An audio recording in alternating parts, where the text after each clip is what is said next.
Hello and welcome to our first episode of Mel Mentoring. My name is Jairo De Leon, EOPS counselor at Riverside City College. The purpose of this episode is to provide information and introduce male faculty that can influence our own personal academic journey. Our guest today is Dr. Cruz-Soto, Dean of Student Services. All right. How you doing today, Dr. Cruz-Soto? Doing really good. Happy to be here. Thank you for involving me in your first podcast here. Thank you. You're making the college proud. You're making the EOPS proud, and it's an honor to be here with you. Thank you. Thank you. Tell us what your role here at Riverside City College is and how you come to be. Okay. So I'm the Dean of Student Services here, and what that means for this college is that I oversee grant and categorical programs, some of the grant and categorical programs here at the college, historic programs like EOPS, CalWorks, TRIO, Upward Bound. I also oversee some of our engagement centers, the Veterans Resource Center, our DRC, Disability Resource Center, and then our Guardian Scholars, which services our foster youth. So very proud to serve these communities. They're rising demographics at our college. I myself am a first-gen college student, born and raised in Camden, New Jersey, across the pond there, or across the country. But college has meant everything to me. I benefited from a program called Champ Gear Up, which identified sixth graders in middle school with academic merit and potential to persist beyond high school into college. So I benefited from programs like this. So it's an honor to be a part of a college that has these historic programs that really levels the playing field for students and makes a person like me possible at this institution. So it's interesting you say, and I like how you said that. It makes it possible. Yeah. So can you give us a little bit of detail, your actual academic journey once you done with high school, senior year, graduating? What's that thought in order to pursue college, and just give us some detail of your personal. Yeah. So I grew up in a family of 11, right? So 11 siblings, over 50 cousins just in New Jersey alone. So a big family, right? So in my culture, in my group, I'm Puerto Rican. So family, football, and God, I guess, it is the most important things that were in my life. So work ethic was always important. So in my family, being an agrarian family and a family that has worked in factories for generations, places like Campbell Soup, Woolworth, steel mills, etc. Those were the backbones of what paid for us to have a decent life, right? Higher education was not in the cards until my great-great-grandmother really pushed it and said, you are not going to do this. There's nothing wrong with this, but we see something else in you. You're going to apply yourself to school and then ultimately go to college. And so she gave me two options, either to serve in the military or to go to college. I come from a law enforcement family as well as a factory. I chose the educational route and ended up going to Muhlenberg College in Allentown, Pennsylvania. First-gen college student coming from socioeconomic demographics of 70% African-American, 30% Latino, going to Muhlenberg College, 98% white. So that was my first culture shock and opportunity to adapt and experience something new and exciting. So that started my path. I had a great time at Muhlenberg. I majored in history, Latino studies, and thought I was going to be a school teacher. But then transitioned over to wanting to work at the college level as an academic advisor, counselor coordinator, executive director for Gear Up programs.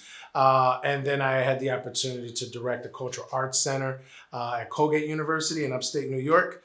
Did that for about 11 years. And then I came to California. My wife had told me I could come to either Florida or to California for opportunity. And I really wanted to go somewhere where Latinos were in great numbers and were thriving. And so California became the place where I received at least 5 opportunities to interview.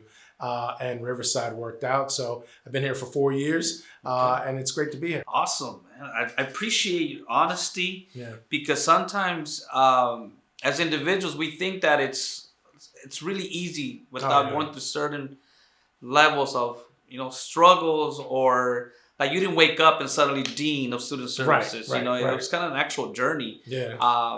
And I would like to just emphasize, even on my third question today here, is what struggles have you dealt with that has made you a better man, a better father, or just in general a better person? So what kind of examples you can provide us today that someone may relate to? Well, if you're a success, you're also a failure. So I'm probably on my second chance. So I've failed epically in my life, either academically or either socially or, either as a husband, right, or whatever. Either you can go down the list. But I've always been able to pick myself up and come back and be better than I was before. So either reinventing myself or owning my faults and working on them. I think that's important. I grew up in a drug-infested neighborhood that had more liquor stores than churches, right? And the male role models that I had in my environment were drug dealers. I wanted to be a drug dealer when I was growing up because that was the male image there. So that's why I think your work is so important, because you give men perspectives and lenses that they may not have because they're born into a circumstance that they don't have any control of.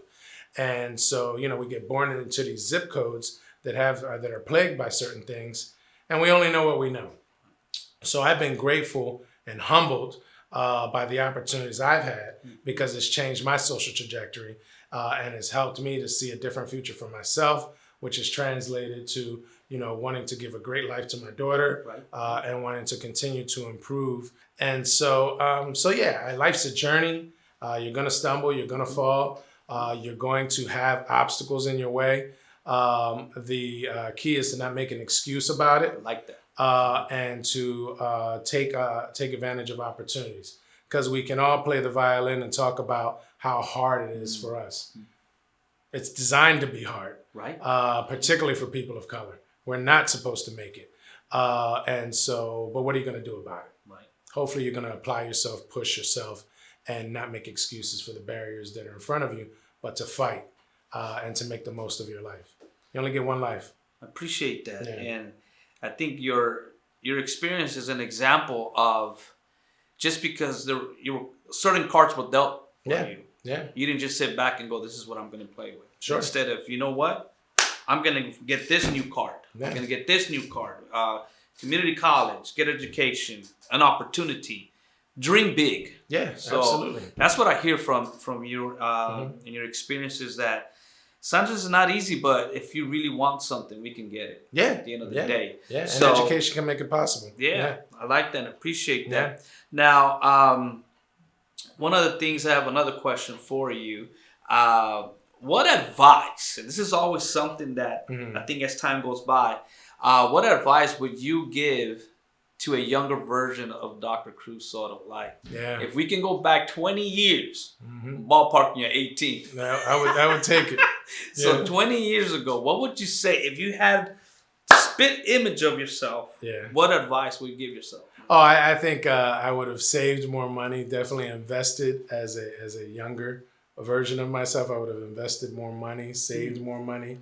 I would have paid attention more to what I was eating, what I was consuming. Like, food insecurity is a huge thing now, and it's always been a challenge. But, I grew up on welfare and WIC and those type of programs. So high sodium, high fat, not the most nutritious diet in the world. So that's given me some health challenges. So I would say, man, if I could have focused on better eating, under the means that I was in, because when you're under a government program, you're limited on what you have access to. But, working out, investing, eating better, sleeping better, paying attention to who I was surrounding myself with, I think is important, because I think that if you want to see what you're going to become, look who's around you, right?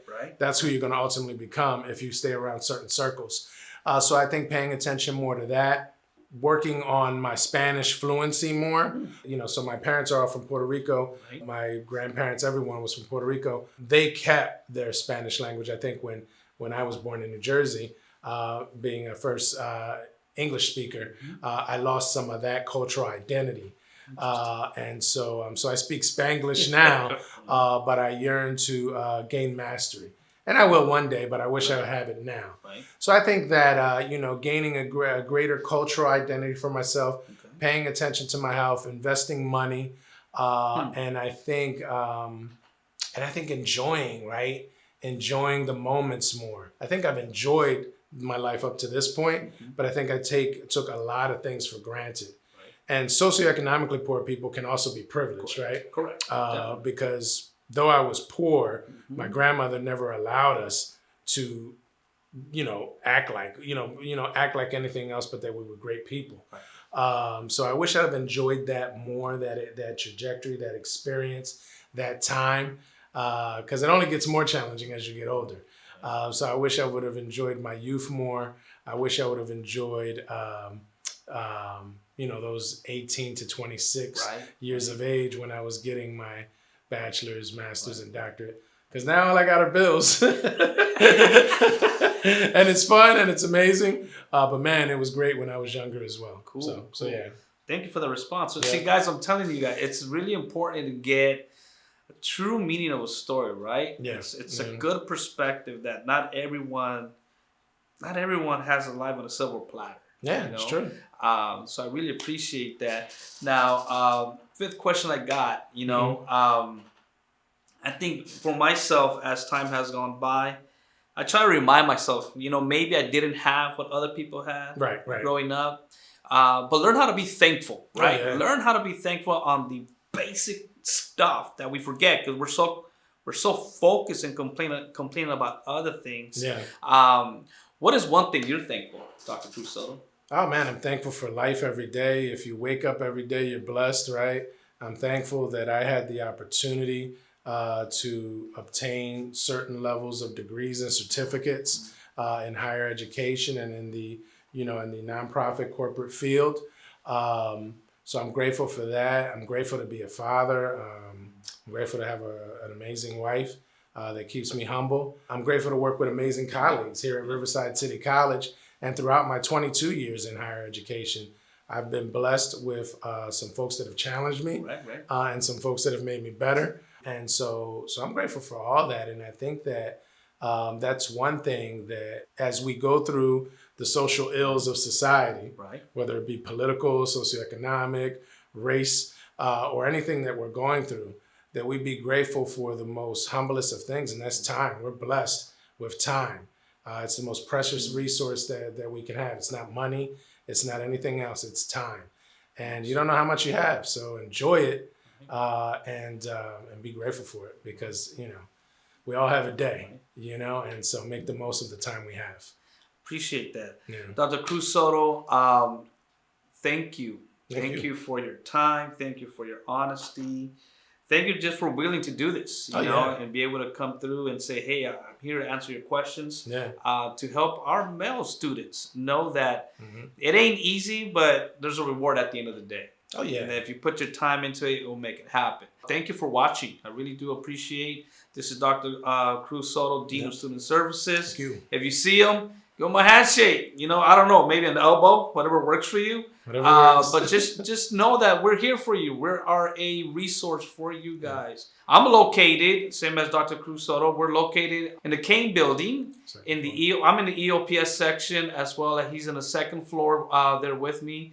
Looking forward to seeing you on campus, okay? And just remember, there's always a price to pay. But if you got gentlemen like myself and Dr. Cruz-Soto, we're here to help you guys as much as possible. Thank you for watching. Have a wonderful day. Don't forget, be thankful for something today. All right. Talk to you guys later. Thank you. All right. That was a good job. Yeah. All right. Thank you. Appreciate it.